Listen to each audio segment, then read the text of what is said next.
Au nom du Père et du Fils et du Saint-Esprit. Amen. Bonjour ma famille, bonjour à toi qui te connectes en ce moment même. Je bénis ton foyer, je bénis ta vie, je bénis ta journée. Je veux que tu prennes une profonde inspiration là où tu es. Respire la présence de Dieu. Expire toute anxiété, toute peur, toute distraction. Nous entrons maintenant dans un lieu saint, un moment mis à part pour le Roi des Rois. Père éternel, au nom puissant de Jésus-Christ de Nazareth, nous nous présentons devant ton trône de grâce. Nous ne venons pas par nos propres mérites, mais nous venons revêtus de la justice de Christ. Seigneur, je te demande maintenant de déployer un dôme de protection sur chaque personne qui écoute ma voix. Je couvre chaque maison, chaque famille, chaque appareil par lequel ce message est reçu sous le sang précieux de l'agneau. Le sang qui parle de meilleures choses que celui d'Abel. Le sang qui crie miséricorde, qui crie pardon, qui crie protection. Père, je déclare que les flèches enflammées de l'ennemi ne peuvent pénétrer ce bouclier. Aucune arme forgée contre toi, contre ta famille, ne prospérera. Toute langue qui s'élèvera en justice contre toi, tu la condamneras. Je déploie le manteau de ta protection, Seigneur, sur tes enfants. Que tes anges, des anges guerriers, campent autour de nous en ce moment même. Et maintenant, Saint-Esprit, Esprit de vérité, Esprit de conseil, Esprit de force, nous t'invitons. Viens, souffle sur nous. Nous ne voulons pas seulement des informations, nous voulons une révélation. Nous ne voulons pas seulement des mots, nous voulons une transformation. Viens et prends le contrôle de ce moment. Et je veux prendre un instant pour prier spécifiquement pour toi qui te sens en guerre. En guerre dans ton propre cœur, en guerre dans ta maison, en guerre avec un frère, une sœur, un parent. La Bible dit dans Éphésiens 2, verset 14, « Car il est notre paix, lui qui des deux n'en a fait qu'un, et qui a renversé le mur de séparation, l'inimitié. » En ce moment même, au nom de Jésus, je viens contre cet esprit d'inimitié, cet esprit de division qui a érigé des murs dans tes relations. Je commande à ces murs de commencer à trembler et à s'effondrer par la puissance du nom qui est au-dessus de tout nom. Nous déclarons que Jésus est notre paix et nous recevons cette paix qui surpasse toute intelligence.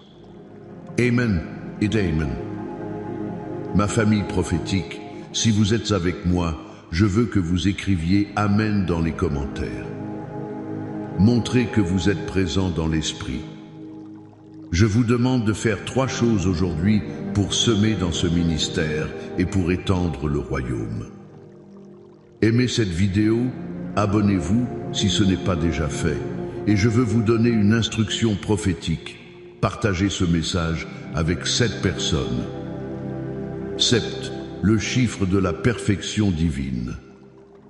7 personnes dans votre vie qui ont besoin d'entendre une parole de paix et de réconciliation. Et restez avec moi jusqu'à la fin, car je vais prier une prière spéciale et puissante pour la restauration des relations brisées qui semblent impossibles à réparer. Dieu va faire quelque chose de nouveau. Le thème que le Seigneur a mis sur mon cœur aujourd'hui est puissant. Avec le psaume 91 et le psaume 23, je proclame la paix et la réconciliation. Nous vivons dans un monde où la paix est une denrée rare. Le chaos est partout. L'incertitude est la norme. Les relations sont fragiles et se brisent pour un rien. La discorde s'infiltre dans les familles, les amitiés, les églises. Et peut être qu'en m'écoutant, tu te dis, « Pasteur, c'est exactement ma situation. Mon cœur est un champ de bataille. Ma maison est une zone de tension. Je ne sais plus ce que c'est que d'être en paix. » Écoute-moi bien. La parole de Dieu est une ancre pour ton âme au milieu de la tempête. Et aujourd'hui, nous allons nous ancrer dans deux des psaumes les plus puissants de toute la Bible. Mon premier point est celui-ci. La paix véritable ne commence pas par la résolution des conflits extérieurs, mais par l'assurance de la protection divine. C'est le secret du psaume 91. Le psaume 91 ne dit pas « celui qui n'a pas de problème » ou « celui dont la vie est parfaite ». Non. Il commence par une condition, une position. Celui qui demeure sous l'abri du Très-Haut repose à l'ombre du Tout-Puissant. La paix n'est pas l'absence de tempête, c'est la présence de Dieu au milieu de la tempête. Demeurer, ce n'est pas une visite du dimanche. C'est une résidence permanente. C'est faire de la présence de Dieu ton adresse. Et qu'arrive-t-il quand tu y demeures? Tu reposes à l'ombre du Tout-Puissant. Pense à cette image. Pour être dans l'ombre de quelqu'un, tu dois être incroyablement proche de lui. C'est une image d'intimité, de proximité. La paix vient de la proximité avec Dieu. Le psalmiste continue. « Je dis à l'Éternel, mon refuge et ma forteresse, mon Dieu en qui je me confie. » Ta paix est activée par ta proclamation. Tu dois ouvrir ta bouche et déclarer qui est Dieu pour toi. Il est ton refuge contre la tempête émotionnelle. Il est ta forteresse contre les attaques de l'ennemi. Quand les voix de l'accusation, de la peur, de l'amertume crient dans tes oreilles, tu dois crier plus fort ce que la parole de Dieu dit. Le psaume dit qu'il te couvrira de ses plumes et que tu trouveras un refuge sous ses ailes. Imagine un aigle protégeant ses petits. Rien ne peut les atteindre sans d'abord passer par lui. C'est ainsi que Dieu te protège. Quand la calomnie vient, elle frappe d'abord Dieu. Quand la trahison vient, elle frappe d'abord Dieu. Et Dieu est bien plus grand que n'importe quelle attaque. Je me souviens d'une femme dans notre communauté. Elle vivait un divorce terrible. Son mari la traînait dans la boue, racontant des mensonges à tout le monde, essayant de lui prendre ses enfants. Elle était dévastée. La nuit, elle ne pouvait pas dormir. La peur et l'angoisse la rongeaient. Elle sentait les terreurs de la nuit et la flèche qui vole de jour dont parle le psaume 91. Un jour, en larmes, elle est venue me voir et m'a dit « Pasteur, je n'en peux plus ». Je lui ai dit « Sœur, cesse de te concentrer sur la tempête et commence à demeurer sous l'abri. Fais du psaume 91 ta nourriture quotidienne. » Elle a commencé à le faire. Chaque matin, elle le lisait à haute voix. Chaque fois qu'une pensée de peur arrivait, elle répondait avec un verset. « Que 1000 tombent à mon côté et 10 000 à ma droite, je ne serai pas atteint. » Elle a commencé à le croire, non seulement dans sa tête, mais dans son esprit. Et quelque chose de miraculeux s'est produit. Les circonstances extérieures n'ont pas changé immédiatement. La bataille juridique a continué. Mais à l'intérieur d'elle, une paix surnaturelle s'est installée. Elle a commencé à dormir. Elle a retrouvé le sourire. Elle était en paix au milieu de la guerre. Pourquoi? Parce qu'elle avait trouvé son refuge. Sa paix ne dépendait plus de son mari, des avocats ou du juge. Sa paix était ancrée en Christ. Je te le dis aujourd'hui, pour trouver la paix et la force de te réconcilier, tu dois d'abord trouver ton abri en Dieu. Arrête d'essayer de combattre tes batailles avec tes propres forces. Réfugie-toi en lui. C'est la première étape. Mon deuxième point est que la réconciliation avec les autres est impossible sans d'abord laisser le bon berger restaurer notre propre âme. C'est la révélation du psaume 23. Si le psaume 91 est notre forteresse, le psaume 23 est notre prairie verdoyante. Il commence par l'une des déclarations les plus profondes de toute l'Écriture. L'Éternel est mon berger, je ne manquerai de rien. La réconciliation est difficile quand on opère à partir d'un lieu de manque. Manque d'amour, manque de pardon, manque de sécurité. Mais quand tu sais que l'Éternel est ton berger, tu sais que tu ne manqueras de rien. Il pourvoira à tout ce dont tu as besoin pour pardonner, pour aimer, pour te réconcilier. Le verset 3 est la clé. Il restaure mon âme. Avant de pouvoir restaurer une relation, ton âme doit être restaurée. Le mot hébreu pour restaurer ici est shube, qui signifie ramener, faire revenir. Quand quelqu'un nous blesse, une partie de notre âme est volée.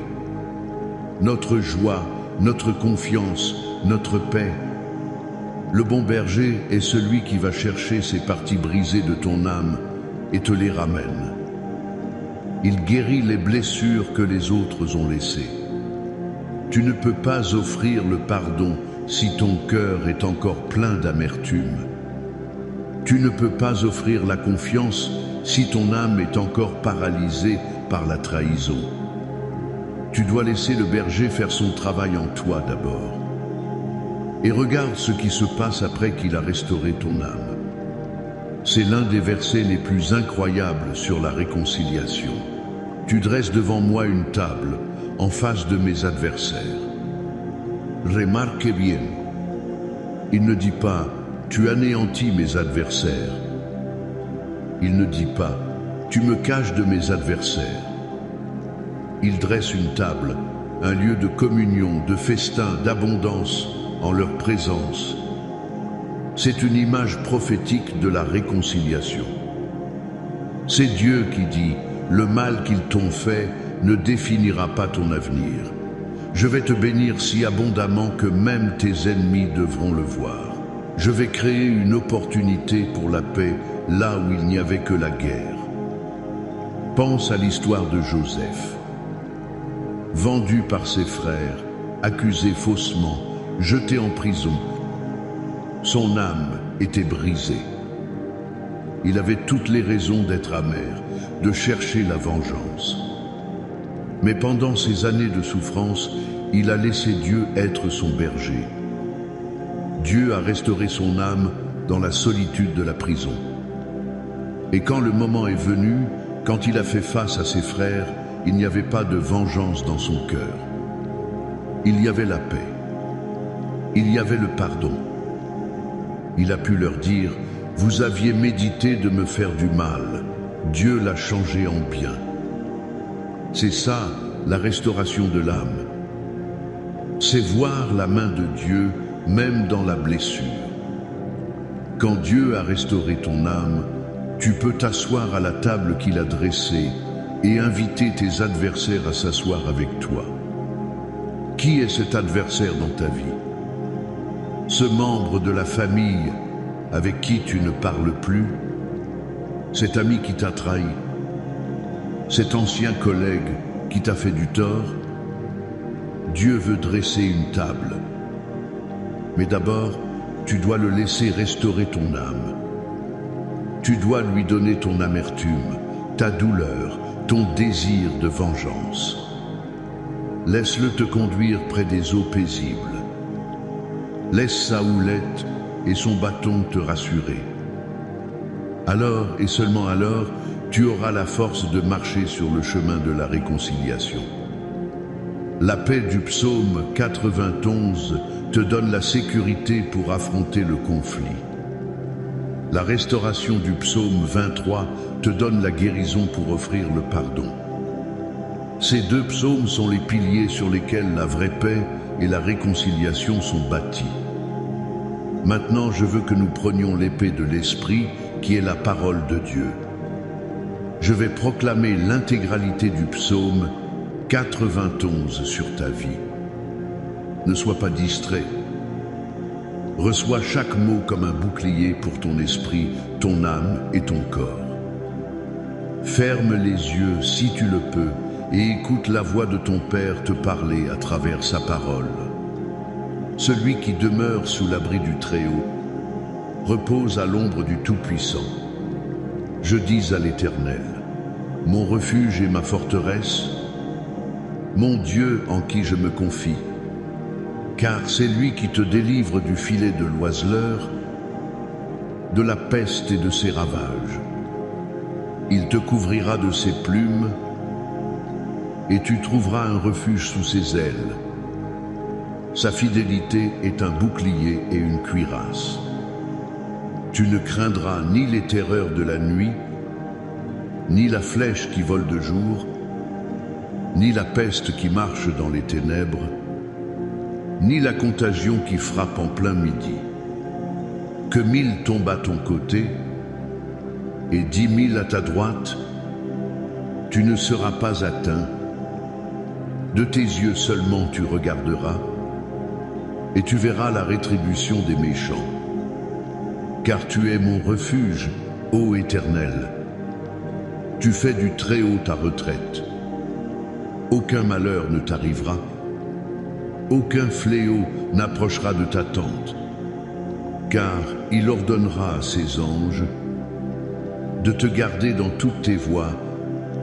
Ils te porteront sur les mains, de peur que ton pied ne heurte contre une pierre. Tu marcheras sur le lion et sur l'aspic, tu fouleras le lionceau et le dragon. Puisqu'il m'aime, je le délivrerai. Je le protégerai, puisqu'il connaît mon nom. Il m'invoquera et je lui répondrai. Je serai avec lui dans la détresse. Je le délivrerai et je le glorifierai. Je le rassasierai de longs jours et je lui ferai voir mon salut. Amen. Reçois cette parole. Celle-là dans ton cœur. C'est ta promesse. C'est ton héritage. Maintenant, inclinons nos cœurs pour la prière. Père céleste, au nom puissant de Jésus, nous venons devant toi avec des cœurs ouverts. Merci pour ta parole qui est vivante et efficace. Merci pour la forteresse du psaume 91 et pour la tendre restauration du psaume 23. Seigneur, je prie pour chaque personne qui écoute. Je te demande de leur enseigner ce que signifie demeurer. Aide-les à construire leur vie, leurs pensées, leurs émotions dans l'abri du Très-Haut. Qu'ils trouvent leur repos, non pas dans l'absence de problèmes, mais dans la certitude de ta présence. Je brise tout esprit de peur, d'anxiété, d'angoisse qui les a tourmentés. Je déclare qu'ils ne craindront ni les terreurs de la nuit, ni les flèches du jour. Ta fidélité est leur bouclier. Et maintenant, bon berger, je te présente chaque âme blessée. Chaque cœur brisé par la trahison, par des paroles dures, par l'abandon. Seigneur, fais ce que toi seul peux faire, restaure leur âme, ramène la joie qui a été volée, ramène la confiance qui a été brisée, ramène la paix qui a été perdue. Conduis-les près des eaux paisibles de ton esprit. Guéris les blessures profondes, celles qu'ils cachent même à eux-mêmes. Et maintenant, comme je l'ai promis, nous allons prier pour la réconciliation. Père, au nom de Jésus, je me tiens dans la brèche pour les familles divisées. Je prie pour cette fille qui ne parle plus à sa mère, pour ce fils qui a renié son père à cause de l'orgueil et de la douleur. Je prie pour ses frères et sœurs qui se disputent un héritage et qui ont laissé l'argent détruire leur amour. Je commande à l'esprit de division de lâcher prise sur ces familles, au nom de Jésus. Je libère une onction de réconciliation, un esprit de pardon. Seigneur, touche les cœurs, brise l'orgueil, qu'un des deux ait le courage surnaturel de faire le premier pas. Je prie pour les amitiés brisées, pour ces deux amis qui étaient comme David et Jonathan, mais qu'un malentendu, une jalousie a séparés. Seigneur, renverse le mur de séparation. Rappelle-leur les bons souvenirs. Crée une rencontre divine, un appel téléphonique inattendu, un message qui ouvre la porte au pardon. Je prie pour les mariages qui sont au bord du gouffre. Pour cet homme et cette femme qui vivent comme des étrangers sous le même toit. Souffle sur les braises de leur premier amour, Seigneur. Brise les chaînes de l'amertume, de l'infidélité, du ressentiment. Fais un miracle de restauration au nom de Jésus. Et maintenant, je veux élargir cette prière. Je prie pour ta percée financière. Là où il y a eu un esprit de manque, je proclame l'abondance du bon berger. Je déclare l'annulation des dettes. Je déclare l'ouverture des portes de l'emploi et de l'opportunité. Que ton grenier soit rempli. Je prie pour la guérison, pour chaque corps affligé par la maladie. Par les meurtrissures de Jésus, nous sommes guéris. Je commande à la douleur de partir. Je commande aux cellules cancéreuses de mourir. Je commande aux organes de se régénérer au nom de Jésus. Je prie pour tes enfants. Je couvre chaque enfant sous le sang de Jésus. Je les arrache des griffes de l'ennemi. Pour chaque enfant prodigue, je déclare qu'il revient à la maison, qu'il revient à toi, Père. Je déclare la victoire sur ta vie. Victoire sur la dépression. Victoire sur l'addiction. Victoire sur le péché. Victoire sur la stagnation. Tu es plus que vainqueur par celui qui t'a aimé. Maintenant, reçois cette bénédiction finale. Que l'Éternel te bénisse et te garde. Que l'Éternel fasse luire sa face sur toi et t'accorde sa grâce. Que l'Éternel tourne sa face vers toi et te donne la paix. La paix dans ton cœur, la paix dans ta maison, la paix dans tes relations, la paix dans tes finances. La paix de Dieu qui surpasse toute intelligence. Allez dans cette paix et soyez une lumière. Au nom du Père, du Fils et du Saint-Esprit. Amen.